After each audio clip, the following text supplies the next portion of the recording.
नमस्कार, आप देख रहे हैं राम राम दोस्तों इस वक्त हमारे पड़ोसी देश बांग्लादेश से जो खबरें आ रही हैं वो वाकई चिंताजनक है।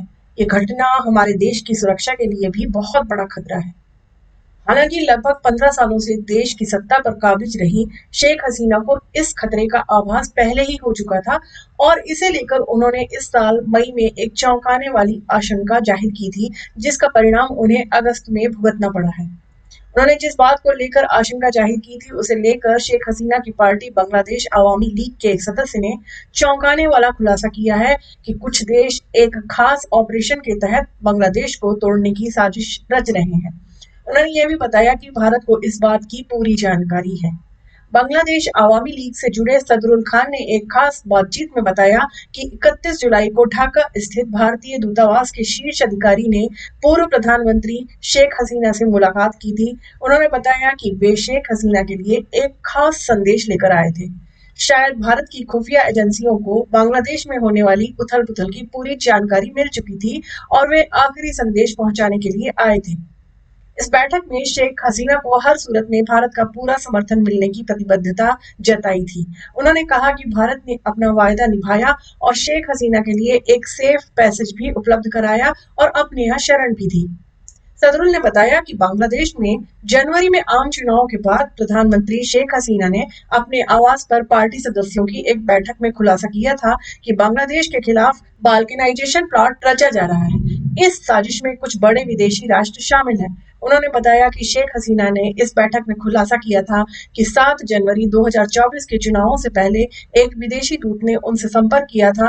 उस दूत ने उन्हें सुझाव दिया था कि अगर वह बांग्लादेश में एक विदेशी सैन्य अड्डे की अनुमति देती हैं तो वह बिना किसी परेशानी के फिर से चुनाव जीत सकती हैं।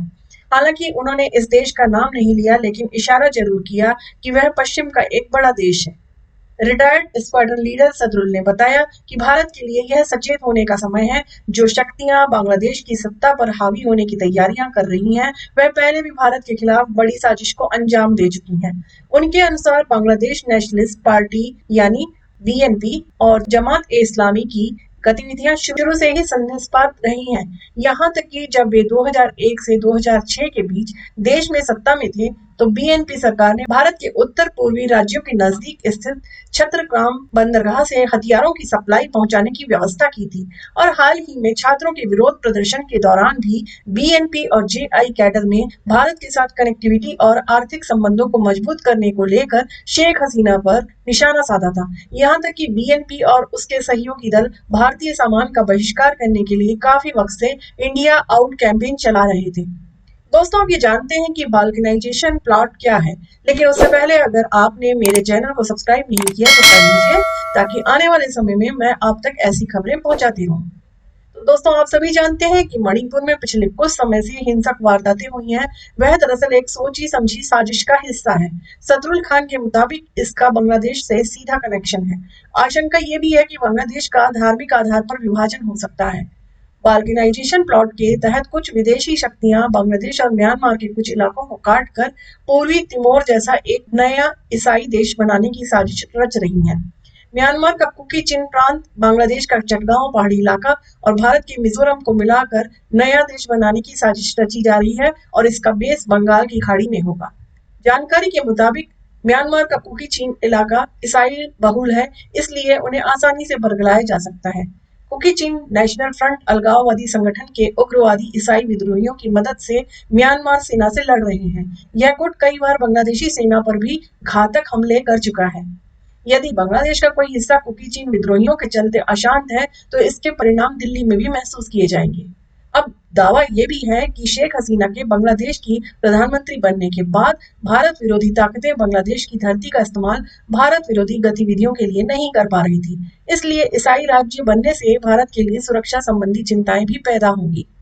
गौरतलब है कि अवामी लीग के नेता शुरू से ही आरोप लगाते रहे हैं कि बाइडेन सरकार म्यांमार में इन विद्रोही ताकतों की मदद कर रही है और अमेरिकी प्रशासन ने पहले ही बर्मा अधिनियम पर हस्ताक्षर कर दिए हैं, जिसके तहत अमेरिकी प्रशासन म्यांमार के विद्रोहियों को गैर घातक सहायता प्रदान कर रहा है।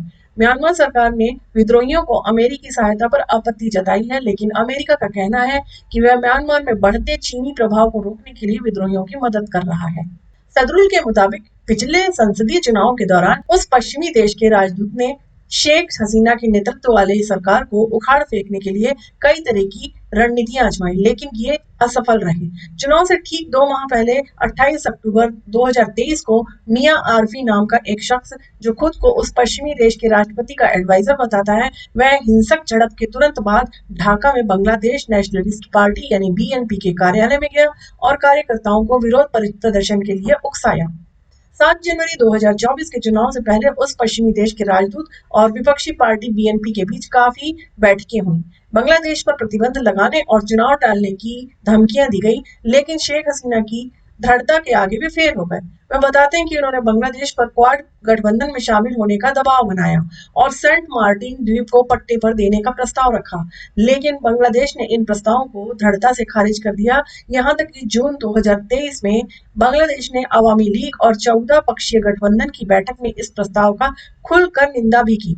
उन्होंने कहा कि नौसैनिक अड्डा बनाने से बांग्लादेश की संप्रभुता खतरे में पड़ेगी और दक्षिण एशिया में शांति और स्थिरता पर भी इसका असर पड़ेगा। तो दोस्तों, आपका इस बारे में क्या विचार है, कमेंट बॉक्स में अवश्य बताइए। मिलती हूँ जल्दी ही फिर एक नया वीडियो लेकर, तब तक आप देखते रहिए। राम राम दोस्तों।